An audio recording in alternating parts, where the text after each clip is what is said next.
querían siglos para llegar a ella.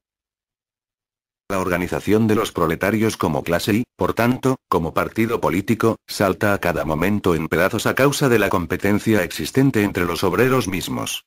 Pero resurge una y otra vez con más fuerza, más firme y poderosa, obligando al reconocimiento en forma de ley de algunos de sus intereses aprovechando las escisiones en el seno de la burguesía.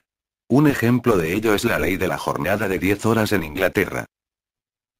Las colisiones que se dan en la vieja sociedad favorecen por distintos caminos el desarrollo del proletariado. La burguesía se halla empeñada en una lucha constante al principio, contra la aristocracia. Más tarde, contra otros sectores de la misma burguesía cuyos intereses están en contradicción con el progreso de la industria. Lucha de modo permanente contra la burguesía de los demás países. En todas estas luchas se ve obligada a recurrir al proletariado, exigiendo su ayuda y comprometiéndolo consecuentemente en el movimiento político. De este modo, proporciona al proletariado los elementos de su propia cultura y, con ello, las armas que se volverán contra ella. Además, como ya hemos visto, el progreso de la industria arroja al seno del proletariado a sectores enteros de la clase dominante o, cuando menos, pone en peligro sus condiciones de vida. También estos sectores aportan al proletariado todo un acervo de elementos culturales. Finalmente, en aquellos períodos en que la lucha de clases se aproxima al momento decisivo, el proceso de descomposición de la clase dominante, de toda la vieja sociedad, se hace tan acusado y tan estridente que una pequeña parte de esta misma clase dominante se escinde de ella y se incorpora a la clase revolucionaria, en cuyas manos está el porvenir. Así como en el pasado una parte de la nobleza se pasó al campo de la burguesía, también en la actualidad, una parte de la burguesía se pasa al proletariado y, de modo especial, una parte de los ideólogos burgueses que han sido capaces de elevar su esfuerzo intelectual hasta la comprensión teórica de la totalidad del movimiento de la historia. De todas las clases que hoy se enfrentan a la burguesía, tan solo el proletariado constituye una clase auténticamente revolucionaria. Las otras clases se atrofian y desaparecen con la gran industria mientras que el proletariado es precisamente el producto más genuino de la misma.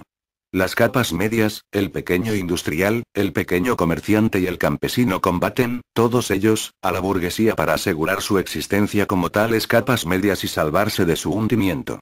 No son, pues, revolucionarias sino conservadoras. Más todavía, son reaccionarias en cuanto que tratan de hacer girar hacia atrás la rueda de la historia. Y cuando son revolucionarias, lo son con vistas a su inminente transición hacia el proletariado, de modo que no defienden sus intereses actuales sino los de su futuro. De esta manera, abandonan sus propios puntos de vista y adoptan los del proletariado. El proletariado lumpen producto de la putrefacción pasiva de las capas más bajas de la vieja sociedad, se verá arrastrado al movimiento acá y allá, si bien, en consonancia con el conjunto de condiciones de su vida, estará predispuesto a dejarse comprar en apoyo de maquinaciones reaccionarias. Las condiciones de vida del proletariado equivalen ya hoy a la destrucción de las condiciones de vida de la vieja sociedad. El proletariado carece de propiedad. Su relación respecto a la mujer y los niños nada tiene ya en común con la situación familiar burguesa. El trabajo en la moderna servidumbre bajo el capital, que viene a ser la misma tanto en Inglaterra como en Francia, en América como en Alemania, le ha privado de todo carácter nacional.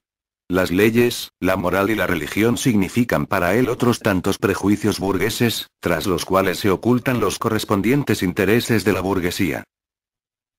Todas las clases anteriores que conquistaron el poder trataron de asegurar la posición social así adquirida sometiendo a toda la sociedad a las condiciones que les permitieran a ellas la obtención de su ganancia.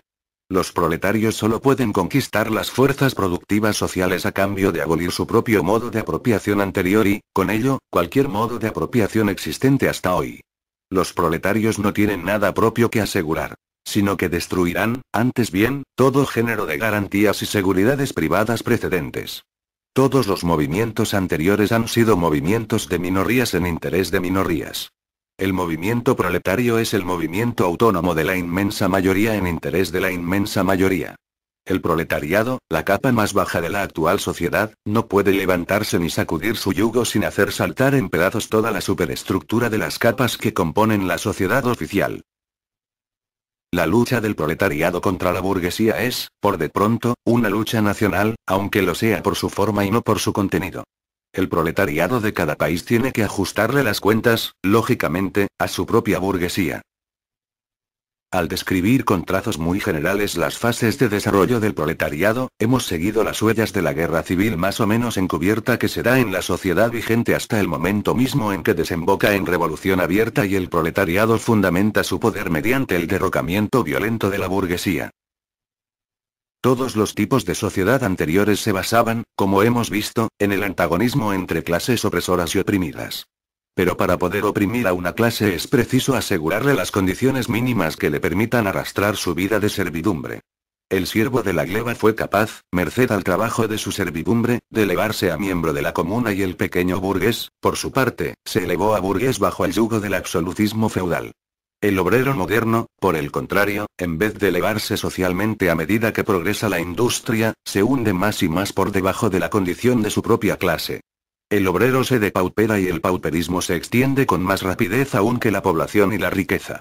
Se hace así patente que la burguesía es incapaz de permanecer por más tiempo como clase dominante de la sociedad y seguir imponiendo como tal clase sus condiciones de vida como ley reguladora para toda la sociedad. Es incapaz de dominar puesto que es incapaz de asegurar a sus esclavos la existencia, aunque sea dentro de su esclavitud, y los arrastra a una situación de tal indigencia que le resulta forzoso alimentarlos en vez de hacerse alimentar por ellos. La sociedad no puede vivir ya bajo su dominio o, lo que es igual, su existencia como clase se ha hecho incompatible con la de la sociedad. La condición esencial para la existencia y la dominación de la burguesía es la acumulación de riqueza en manos privadas, la formación y ampliación de capital. La condición básica del capital es el trabajo asalariado. El trabajo asalariado se basa exclusivamente en la concurrencia de los obreros entre sí. El progreso de la industria cuyo agente involuntario y pasivo es la burguesía, sustituye el aislamiento de los obreros, resultado de la concurrencia, por su unión revolucionaria mediante la asociación. Con el desarrollo de la industria, pues, la burguesía ve desaparecer bajo sus pies la base misma que le permite producir y apropiarse la producción. Antes que nada, produce sus propios sepultureros. Su hundimiento y el triunfo del proletariado son igualmente inevitables. Proletarios y comunistas. ¿Qué relación guardan los comunistas con los proletarios en general? Los comunistas no son un partido especial frente a los otros partidos obreros. No tienen intereses propios, separados de los intereses del conjunto del proletariado. No establecen principios especiales a los que pretendan amoldar el movimiento proletario. Los comunistas se diferencian de los restantes partidos proletarios por el hecho de que, por una parte, en las diversas luchas nacionales de los proletarios, resaltan y hacen valer de modo especial los intereses comunes a todo el proletariado, independientes de su nacionalidad y, por la otra, porque en cada una de las fases de desarrollo que recorre la lucha entre proletariado y burguesía, defienden siempre los intereses del movimiento en su conjunto. Los comunistas son, pues, prácticamente entre todos los partidos obreros del mundo el sector que con mayor denuedo y mayor dinamismo empuja hacia adelante el movimiento. Aventajan a la restante masa del proletariado por su comprensión teórica de las condiciones, del derrotero y los resultados generales del movimiento proletario. El objetivo inmediato de los comunistas es el mismo que el de los restantes partidos proletarios: constitución del proletariado como clase, derrocamiento de la dominación burguesa, conquista del poder político por parte del proletariado. Los postulados teóricos de los comunistas no se basan, en modo alguno, en principios descubiertos o ideados por cualquier redentor visionario. Son formulaciones generales de situaciones reales que se dan en una lucha de clases real, en el movimiento histórico que se desarrolla a la vista de todos. La supresión del régimen de propiedad preexistente no es la característica específica del comunismo. Todos los sistemas de propiedad históricos estuvieron sujetos a continuos cambios, a la continua modificación de la historia. La Revolución Francesa, por ejemplo, abolió la propiedad feudal en favor de la propiedad burguesa. Lo que caracteriza específicamente al comunismo no es la supresión de la propiedad en general, sino la supresión de la propiedad burguesa. Solo que la moderna propiedad privada burguesa es la expresión última y más acabada de la producción y apropiación de productos basadas en los antagonismos de clase, en la explotación de unos hombres por otros. En este sentido, los comunistas sí que podrían resumir sus teorías en esta sola fórmula: supresión de la propiedad privada. Se nos ha reprochado a los comunistas que pretendemos suprimir